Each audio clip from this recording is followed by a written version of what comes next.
क्या हो अगर गोकू को उसके सारे एनिमीज से एक ही टाइम पे फाइट करनी पड़े। मतलब सोचो, गोकू का सामना एक साथ ही ब्लैक गोकू, फ्रीजा, मोरो, गैस और बाकी सारे डेंजरस विलेन के साथ हो जाए तो क्या गोकू उनके सामने टिक पाएगा। आज की व्हाट इफ काफी ज्यादा इंटरेस्टिंग होने वाली है और अगर अभी तक लाइक और सब्सक्राइब नहीं किया है तो जल्दी से कर दो यार, क्योंकि मैं ऐसा कंटेंट लाता रहता हूँ। इस सिनेरियो के लिए हम रूल रखेंगे, हम सिर्फ ड्रैगन बॉल सीरीज के बाद के सभी कैनन विलेन को इंक्लूड करेंगे। हर विलेन का सिर्फ एक ही गोल होगा, जो कि होगा गोकू को हराना।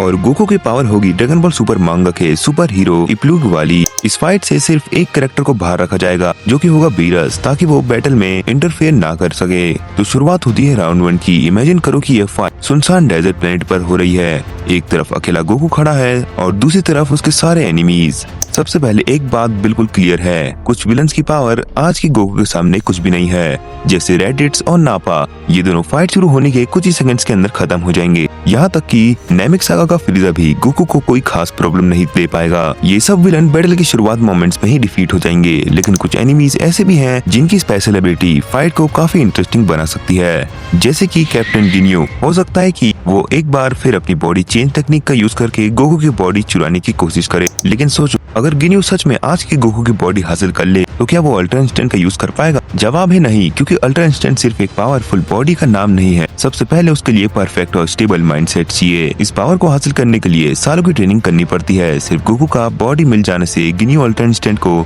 यूज नहीं कर सकता है, क्योंकि उसका माइंड कभी भी उस लेवल तक नहीं पहुंच सकता। और जितना भी हम इस बात के बारे में सोचे, आज की ड्रैगन बॉल की रियलिटी यही है कि गोकू इतना ज्यादा पावरफुल हो चुका है कि वो ड्रैगन बॉल जी के लगभग सारे विलन को एक ही सेकंड में हरा देगा। एंड्रॉइड 17 और 18 और सेल उसके सामने ज्यादा देर तक टिक नहीं पाएंगे। और अगर सेल ड्रैगन बॉल जीटी की तरह गोकू को ऑब्जॉर्व करने की कोशिश करे तो गोकू आसानी से उसके अंदर से बाहर निकल आएगा। बल्कि इतनी ज्यादा पावर ऑब्जॉर्व करने की कोशिश में सेल खुद ही फट सकता है। लेकिन ड्रैगन बॉल जी के सिर्फ 2 विलन ऐसे हैं जो गोकू को कुछ देर के लिए रोक सकते हैं, जैसे कि जेनिम्बा और माजिन बू। ये दोनों इतने पावरफुल हैं कि जब तक ड्रैगन बॉल सुपर के बड़े विलेन अपनी ट्रेनिंग कर रहे होंगे तब तक ये गोकू को बिजी रख सकते हैं। जेनिम्बा अपनी रियलिटी को मैनिपुलेट करने वाली पावर से गोकू को कंफ्यूज और डिस्ट्रैक्ट कर सकता है। वहीं माजिन बू अपनी बॉडी को 1000 टुकड़ों में बांट के लगभग हर अटैक से बच सकता है। इसलिए गोकू को शुरुआत से ही फुल एग्रेसिव होना पड़ेगा और इन दोनों को जितनी जल्दी हो सके उतनी जल्दी खत्म करना पड़ेगा। अब बात करते हैं ड्रैगन बॉल जी के मूवीज के विलन की। हाँ, अपने टाइम में उन्होंने जबरदस्त पावर दिखाई थी, लेकिन आज के पावर लेवल के हिसाब से ड्रैगन बॉल जी ब्रोली गोकू के लिए कोई बड़ा थ्रेट नहीं होगा। सिर्फ ब्रोली ही नहीं, सुपर एंडर 13 और ट्रलेट, ये दोनों अपने टाइम के पावर हाउस थे, लेकिन उनके पास ऐसी कोई यूनिक एबिलिटी नहीं थी जो आज के गोकू को सच में डेंजर में डाल सके। अब आता है एक बड़ा सवाल, ड्रैगन बॉल डायमा के डीमन किंग गोमा आखिर कितना पावरफुल था और गोकू का सुपर सेन 4 किस लेवल का था? जो बात लगभग क्लियर है वो ये है कि अगर मान भी लिया कि डायमा का सुपर सेन 4 किसी तरह सुपर सेन गॉड के आसपास के लेवल का है, तब भी ड्रैगन बॉल सुपर हीरो के एंड वाला गोकू उससे बिना मुश्किल के हरा देगा। सच कहे तो ये सारे विलन गोकू के लिए असली डेंजर कम और डिस्ट्रैक्शन ज्यादा होंगे। ज्यादा से ज्यादा ये 1-2 मिनट ही फाइट को स्ट्रेच कर पाएंगे।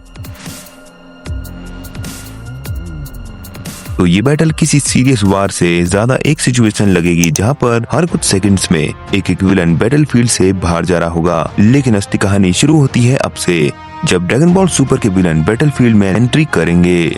तब ये फाइट सच में डेंजरस और इंटरेस्टिंग बनेगी। लेकिन क्या गोकू सच में एक साथ गोकू ब्लैक और गोल्डन फ्रीजा जैसे एनिमी को हरा पाएगा? अगर दोनों ही एक वक्त पर गोकू पे अटैक करें तो क्या होगा? और इसका सीधा जवाब है, गोकू उन्हें हरा सकता है। गोल्डन फ्रीजा ने अपनी ट्रेनिंग के बाद अपनी गोल्डन फॉर्म को इतना पावरफुल बना लिया था कि वो सुपर सेन ब्लू के बराबर हो गया था। लेकिन टूर्नामेंट ऑफ पावर तक वो पावर भी काफी नहीं रही। टोपो जैसे फाइटर्स ने फ्रीजा को पूरी तरह डोमिनेट कर दिया था और इस वजह से फ्रीजा ने और भी ज्यादा ट्रेनिंग करी और उसने एक नई और कहीं ज्यादा स्ट्रॉन्गेस्ट फॉर्म को हासिल करी, जिसकी बात हम आगे करेंगे। अब बात करते हैं गोकू ब्लैक की। सुपर सेन रोजे ट्रांसफॉर्मेशन उस टाइम सुपर सेन ब्लू के एक स्टेप आगे था, लेकिन आज का गोकू अपनी बेस फॉर्म में ही ब्लैक सागा वाले गोकू से कई ज्यादा पावरफुल है। और ये बात अल्ट्रा इंस्टेंट यूज करने की पहले की है।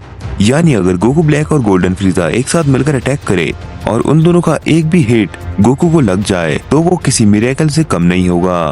और अब बात करते हैं ब्रोली पर। सबसे पहली बात, ब्रोली विलन नहीं है, लेकिन अपने बिजर्क स्टेट में वो सामने आने वाले किसी भी इंसान को कुचलने के लिए तैयार रहता है। लेकिन उसकी पावर में एक बड़ी वीकनेस है। अगर फाइट की शुरुआत में दोनों के बीच में पावर गैप बहुत ज्यादा हो तो ब्रोली कंटिन्यूसली बढ़ती हुई पावर से उस गैप को तुरंत कवर नहीं कर सकता। इसके चलते उसकी स्ट्रेंथ बढ़ते बढ़ते सुपर सैयन ब्लू या फिर बीस्ट गोहान के लेवल तक पहुंच भी जाए तो अगर गोकू उस वक्त अल्ट्रा इंस्टेंट को एक्टिवेट कर दे तो ब्रोली के पास एक्ट करने का मौका नहीं होगा। लेकिन जिरेन और हिट इस बैटल को और भी ज्यादा डेंजरस बना सकते हैं। ये सच है कि गोकू अब हिट की टाइम स्किप एबिलिटी का सीक्रेट समझ चुका है, लेकिन अगर हिट और जिरेन एक टीम बनकर साथ में अटैक करेंगे तो सिचुएशन काफी ज्यादा मुश्किल हो सकती है। पर फिर भी एक बात याद रखनी होगी, जिस गोकू से जिरेन ने टूर्नामेंट ऑफ पावर में फाइट की थी उस वक्त गोकू का अल्ट्रा इंस्टेंट कम्प्लीटली मास्टर्ड नहीं था। टूर्नामेंट ऑफ पावर के बाद ड्रैगन बॉल सुपर की स्टोरी में लगभग 3 साल बीत चुके हैं और इन्हीं 3 सालों में गोकू पहले से कहीं ज्यादा स्ट्रॉन्ग हो चुका है। इसमें कोई डाउट नहीं है कि जिरेन अपने टाइम का मॉन्स्टर था,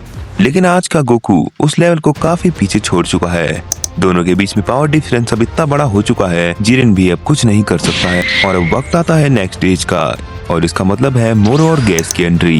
ड्रैगन बॉल सुपर के सबसे नई विलेन होने के साथ साथ इन दोनों की पावर लेवल भी सबसे ज्यादा थी। सिर्फ इतना ही नहीं, इन्हीं विलेन ने गोकू को अपनी लिमिट तोड़ने और भी ज्यादा इवॉल्व होने पर मजबूर किया। मोरो वही विलन था जिसकी वजह से गोकू ने मास्टर अल्ट्रा इंस्टेंट पर पूरी तरह कंट्रोल हासिल किया और गैस के खिलाफ फाइट में गोकू को ट्रू अल्ट्रा इंस्टेंट को डेवलप करना पड़ा। इतना ही नहीं, मोरो ड्रैगन बॉल का एक ऐसा विलन था जिसने विलन्स की ही डेफिनेशन बदल दी।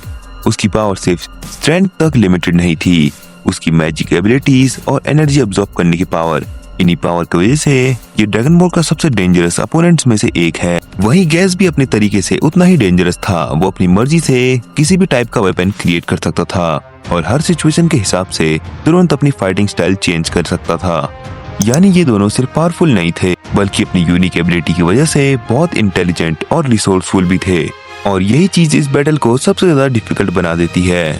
लेकिन इसके बाद भी गोकू को हराना उनके लिए बिल्कुल भी आसान नहीं होगा। हाँ, जहाँ बल्कि सारे विलन्स कुछ ही सेकंड में डिफीट हो चुके थे, वहाँ मोरो और गैस इतनी आसानी से हार मानने वाले नहीं थे। दोनों के पास जबरदस्त स्टेमिना था और ऐसी कई टेक्निक भी थी जो गोकू को कुछ वक्त के लिए कंफ्यूज और प्रेशर में डाल सकती थी। लेकिन एक बात याद रखनी होगी, मोरो ने जिस गोकू से फाइट की थी उस वक्त गोकू बस अल्ट्रा इंस्टेंट को प्रॉपर्ली समझना शुरू किया था, लेकिन सुपर हीरो आर्क तक आते आते गोकू अल्ट्रा इंस्टेंट की पावर, उसकी लिमिटेशंस और उसका सही यूज पहले से कहीं ज्यादा बेटर समझ चुका था। इतने सालों को लगातार ट्रेनिंग के बाद सबसे ज्यादा पॉसिबिलिटी इस बात की है कि जब मोरो को लगेगा कि जीत उसके बिल्कुल सामने है तो गोकू अपनी नई स्ट्रेंथ से उसको कम्प्लीटली शॉक कर देगा। अब बात करते हैं गैस की। उसका केस थोड़ा अलग होगा, लेकिन ये भी याद रखना होगा कि गैस की डिफीट और सुपर हीरो के इवेंट के बीच में लगभग 1 साल का गैप था और इस पूरे 1 साल में गोकू रोज विस और वेजिटा के साथ ट्रेनिंग करता रहता था। इतना हाई लेवल ट्रेनिंग के बाद गोकू पहले से कहीं ज्यादा पावरफुल बन चुका है। यहीं से सबसे खतरनाक राउंड शुरू होता है जो कि है अब फाइनल राउंड, और इस फाइनल राउंड में आएगा ब्लैक फ्रीजा। अब तक हमने ब्लैक फ्रीजा को सिर्फ एक ही बार देखा है, लेकिन उसकी एक अपीयरेंस ने ही पूरे ड्रैगन बॉल कम्युनिटी को उसकी पावर का एहसास करा दिया। सबसे पहले उसने वीकेंड गैस को बिना किसी एफर्ट के वन शॉट कर दिया था और उसके तुरंत बाद ही उसने गोकू और वेजिटा को भी वन शॉट कर दिया था और गोकू और वेजिटा अपने स्ट्रॉन्गेस्ट फॉर्म में थे। हाँ, उस वक्त वो दोनों सेन भी लंबी फाइट कर चुके थे तो वो बेस्ट कंडीशन में नहीं थे, लेकिन फिर भी वो अपने स्ट्रॉन्गेस्ट ट्रांसफॉर्मेशन में थे। और इसके बाद भी ब्लैक फ्रीजा के सामने उनकी पावर बिल्कुल भी मैटर नहीं कर रही थी। अब सबसे बड़ा सवाल ये है, अगर गोकू को एक ही टाइम पर ब्लैक फ्रीजा, मोरो और गैस जैसे मॉन्स्टर से फाइट करनी पड़ी तो क्या वो जीत पाएगा? इस सवाल का आंसर देना बहुत ही ज्यादा आसान नहीं है, खासकर तब जब वी जंप ने ऑफिशियली हिंट दिया था कि ब्लैक फ्रीजा की power God of destruction level तक पहुंच चुकी है और इस वजह से ब्लैक फ्रीजा गोकू की करंट स्ट्रेंथ को लेकर और भी ज्यादा क्वेश्चन खड़े कर देता है। लेकिन एक चीज कभी नहीं बदलती, हम बात गोकू की कर रहे हैं। कुछ टाइम पहले विस ने बताया था कि अल्ट्रा इंस्टेंट को यूज करने इसके अलग अलग लेवल होते हैं, सिर्फ अल्ट्रा इंस्टेंट अनलॉक कर लेना इनफ नहीं होता।